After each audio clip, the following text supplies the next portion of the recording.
திண்டுக்கல்லிலிருந்து மதுரை நோக்கி சென்ற துணை முதலமைச்சர் உதயநிதி ஸ்டாலினின் வாகனத்தை கொடைரோடு டோல்கேட்டில் தேர்தல் பறக்கும்படை அதிகாரிகள் மறித்து சோதனை செய்தனர்.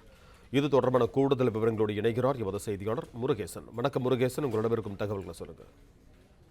திண்டுக்கல்லில் இருந்து மதுரை நோக்கி சென்ற துணை முதலமைச்சர் உதயநிதி ஸ்டாலின் வாகனத்தை கொடைரோடு டோல்கேட்டில் தேர்தல் பறக்கும்படை அதிகாரிகள் சோதனை செய்தனர். திண்டுக்கல் தேனி மாவட்ட திமுக ஒன்றிய இளைஞரணி மாவட்ட ஒன்றிய நகர பேரூர் நிர்வாகிகள் ஆலோசனை கூட்டம் நடைபெற்றது.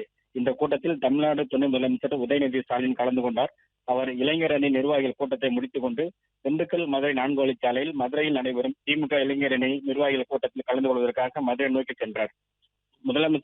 துணை முதலமைச்சர் உதயநிதி ஸ்டாலின் அவருடைய வாகனம் கொடைரோடு டோல்கேட்டில் வந்தபோது வாகன சோதனையில் ஈடுபட்டுக் கொண்டிருந்த தேர்தல் பறக்கும்படை அதிகாரிகள் சகாதேவன், மகேஸ்வரன் தலைமையிலான குழுவினர் துணை முதலமைச்சர் உதயநிதி ஸ்டாலின் வாகனத்தை நிறுத்தி சோதனை செய்தனர்.